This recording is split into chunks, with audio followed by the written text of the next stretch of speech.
kalian antum ada orang nih nikmatnya sedikit banget. Orang gila contoh orang gila. Kan orang gila dia nggak dapat akal. Nggak ada nikmat apa? Nikmat mau nggak bilang? Ya. Orang gila itu bebas. Dia mau ngapain aja bebas. Mau sholat mau nggak sholat. Di akhirat makanya orang gila itu ada yang bilang ke surga, ada yang bilang ke neraka.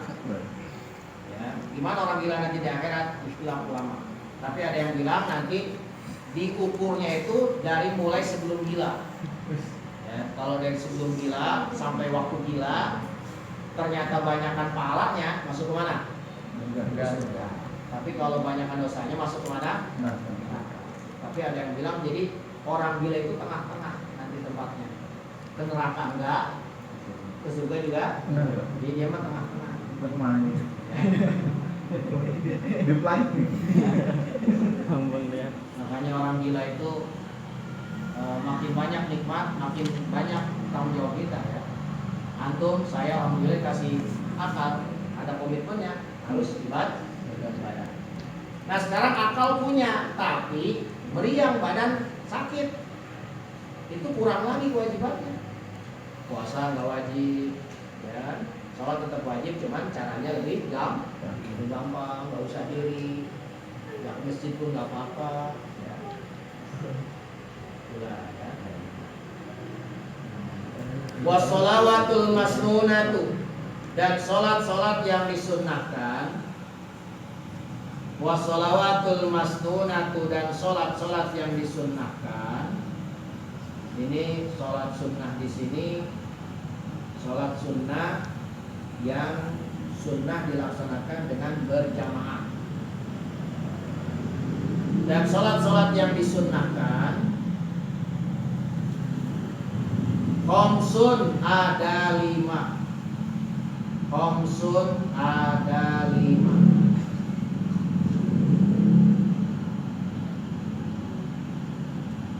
Ini 5 sunnah, sholat sunnah, tapi sunnahnya dia apa? Diadakan dengan berjamaah.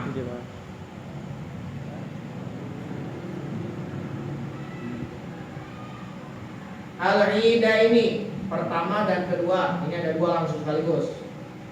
Ya, pertama kedua salat apa? Hari Idul Adha dan Idul Fitri. Idul Adha, Idul Fitri. Ini 2 salat yang dilaksanakan secara berjamaah. Salat Idul Adha, Idul Fitri. Antum salat Idul Adha, Idul Fitri sendirian boleh nggak? Boleh nggak?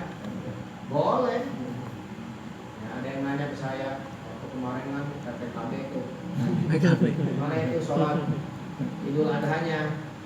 Sholat Idul Adha itu nggak harus berjamaah, afdolnya berjamaah. Di rumah sendiri boleh. Nih, antum di masjid nggak ngadain misalkan, di rumah sendiri. Cuman kata ulama kalau sholat sendiri jangan pakai khutbah. Ya, nggak perlu pakai khutbah. Nggak perlu pakai otak amal yang apa di. Jadi ngecek sholat sendiri. Jadi jangan ada alasan nggak ada di masjid ini nggak sholat, sayang sekali. Pahalanya sangat besar. Sholat Idul Adha, Idul Fitri itu ciri Islam. Benar-benar ciri. Ibarat kuburan itu ciri kata ulama. Kalau orang Idul Fitri aja nggak sholat, bisa dipastikan mungkin jangan-jangan dia bukan apa? Bukan Islam. Makanya semedul-medulnya orang, semalas-malasnya orang Idul Fitri mahal. Walaupun dia belum sholat subuh kadang-kadang. Jadi ngerasa lebih afdol Idul Fitri daripada sholat subuh. Subuh itu belum. Karena ini bukan cerita bohong. Bisa diseret orangnya di sini. Ya. Ada bahkan orangnya. Ya. Bukan di sini tapi di sini. Ya. Udah merasa saya. Ya. Jadi sholat subuh enggak, Idul Fitri jadi dia merasa kalau nggak Idul Fitri itu rugi. Makanya kata ulama Idul Fitri itu ciri Islam. Kalau kita pengen tahu jumlah umat Islam di dalam sebuah kampung, pasti Idul Fitri keluar semua ya. Yang rongsokan itu keluar semua itu mau nggak? Cuci gudang. Nggak bisa keluar semua. Nggak ada yang keluar kecuali sakit. Makanya kalau ada Idul Fitri aja nggak keluar, nggak sholat. Udah. Ini bisa ditanyakan Islamnya. Patut dipertanyakan, kadang-kadang bukan Islam. Ya. Atau dia hanya Islamnya itu hanya pura-pura. Nah, bisa jadi. Mau juga bilang ya kalau Idul Fitri sudah tidak hadir, parah. Ya, udah parah banget itu. Dirasap. Kemudian wal kusufani. Ini dua sekaligus dua. Wal kusufani, gerhana matahari dan gerhana bulan. Wal kusufani, gerhana matahari dan gerhana bulan. Ya. Pernah sholat gerhana di sini? Nah. Gerhana matahari, gerhana bulan. Kemudian wal istisqa'u dan sholat istisqa. Apa istisqa? Sholat minta hujan. Nih pas sekarang nih, kalau istisqa nih ya, biar banjir sekalian. Ya, sholat istisqa. Alhamdulillah di mana-mana sekarang sudah mulai zona yang oranye, kuning, kayak merah itu sudah. Capek juga dia. Bukan capek coronanya, capek ngurusinnya. Ampun juga. Atau dananya mungkin sudah. Ya alhamdulillah lah. Ya, alhamdulillah jadi sudah mulai dilonggar-longgarin. Maulid Nabi bentar lagi juga nanti naik lagi nih. Iya. Seminggu sebelum Maulid nanti PPKM jilid berapa nih? Level. Gawat lagi. Level 10 nih. Mudah-mudahan enggak ya. Amin.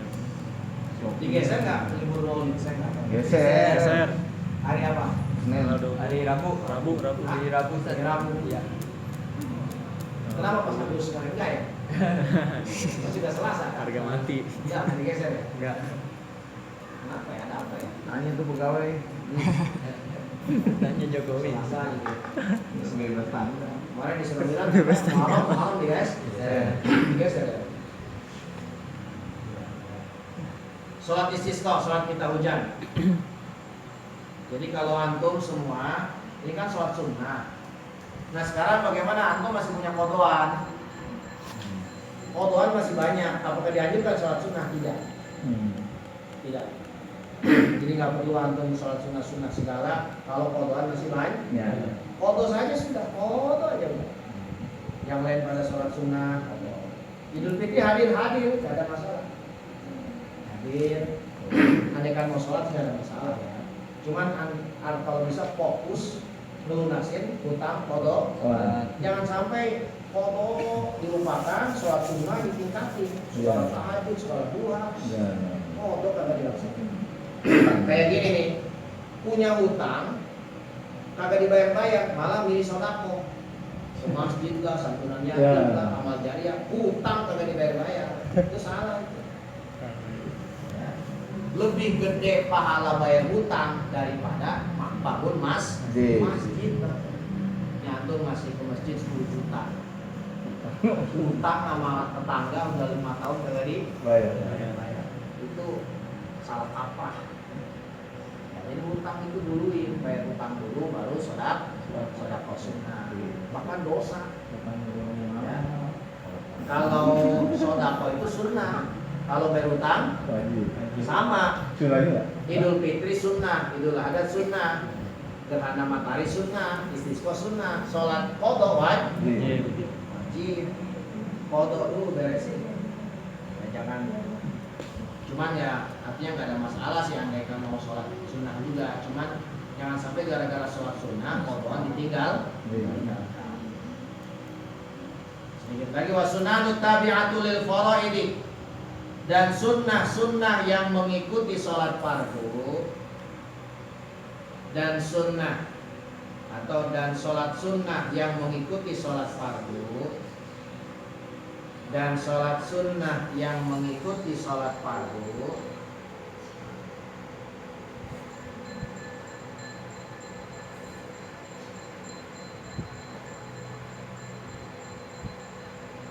dan sholat sunnah mengikuti sholat fardu sab'ata asyara raka'atan 17 rakaat. Sab'ata asyara rakaatan 17 rakaat disebut sholat rawatib. Sholat sunnah rawatib. Jadi sholat sunnah yang mengikuti sholat fardu. Ada 17 rakaat di sholat sunnah. Ini bagi antum yang fotoannya udah nggak ada, bisa diamalin buat mendongkrak pahala. Pertama rakaat al-fajri, 2 rakaat sholat fajar. 2 rakaat sholat fajar. Tahu berapa sholat fajar? Sholat qobliyah subuh. Tapi jangan pakai qobliyah niatnya. Usolli sunnata subhi raka'ataini mustaqbilal qiblati lillahi ta'ala Allahu akbar. Enggak perlu pakai qobliyah. Kan kalau zuhur kan qobliyah, usolli sunnata subhi raka'ataini qobliyatan. Kalau sholat sunnah subuh jangan pakai qobliyah. Kenapa enggak pakai qobliyah? Karena enggak ada ba'diyah. Ini pahalanya kata Nabi, khairul minad dunya wa ma fiha, lebih besar, lebih bagus daripada dunia seisinya. Makanya Nabi seumur-umur gak pernah ninggalin sholat sunnah fajar. Bagi Nabi wajib sholat sunnah fajar ya. Makanya bagi Nabi sholat sunnah fajar wajib. Bagi kita umatnya sunnah. Makanya ini sesuatu yang di Nabi wajib, di kita sunnah. Berarti gede banget pahalanya. Yang sambil tinggalin itu ya, andai kan nih antum nih datang ke masjid udah qomat, jangan sholat sunnah, gabung ikut berjamaah. Nanti beres sholat berjamaah subuh, baru sholat sunnah fajar. Qodho, bukan qodho, tetap ada. Sebab selama waktu subuh masih ada, di situ sunnah fajar masih ada. Walaupun dia sudah sholat subuh, cuman sholatnya jangan di masjid, timbul fitnah. Ini ngaji di Hamad jadi belum begini. Masih subuh sholat sunnah. Ustaz Aziz udah beres ngaji. Ya timbul fitnah. Kan taunya sholat ba'diyah padahal sholat sunnah aja. Makanya untuk menghindari, makanya itu nggak boleh begitu tuh. Sekarang gini nih, apakah boleh kita orang nilai salah padahal benar, kita tetap bertahan? Menurut orang salah, menurut kita benar, tetap ikuti alur umum. Kenapa? Jangan membuat orang jadi buruk sangka sama kita. Nggak boleh. Itu adab. Makanya tetap jaga kehormatan diri. Jaga kehormatan diri. Memang betul sholat sunnah fajar bisa diletakkan setelah subuh, tapi jangan di tempat umum. Nanti takut orang-orang yang melihat nanti salah sangka. Kan haram sholat sunnah setelah sholat subuh. Tapi kan sholat sunnah fajar kan bukan sholat setelah sholat subuh, dia mah sebelum. Cuman memang karena tadi ketinggalan, akhirnya dilaksanakan setelah. Makanya Anas bin Malik, saya pernah ceritakan, Anas bin Malik pernah tidur bablas. Jadi udah bubar sholat Jumat. Ya, sekelas Anas bin Malik luar biasa. Bangun ternyata sudah bubar Rasulullah sholat Jumat. Sahabat sudah pulang semua.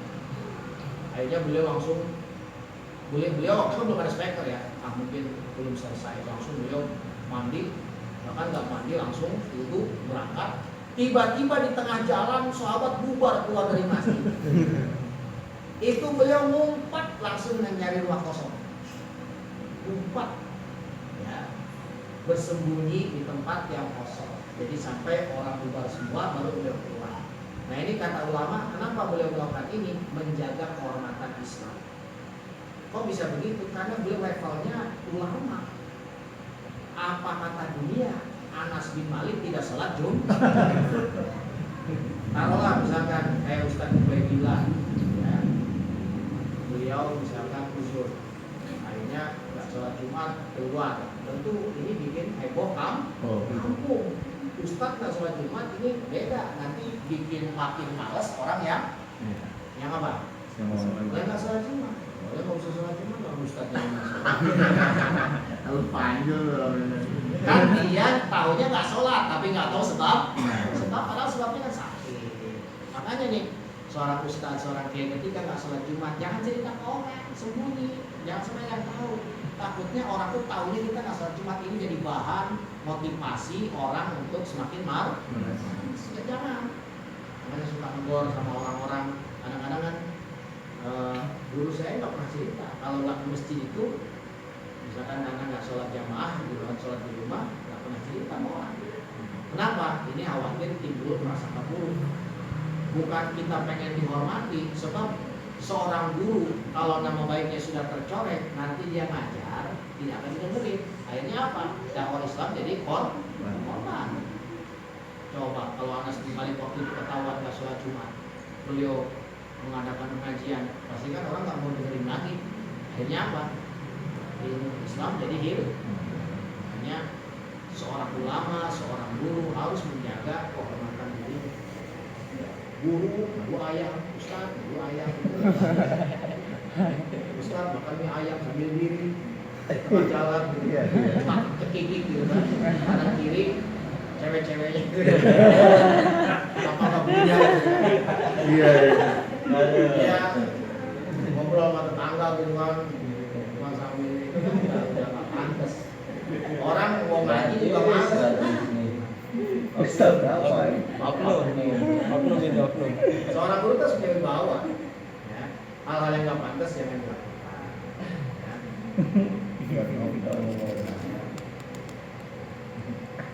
Jaga di kehormatan. Wallahu a'lam.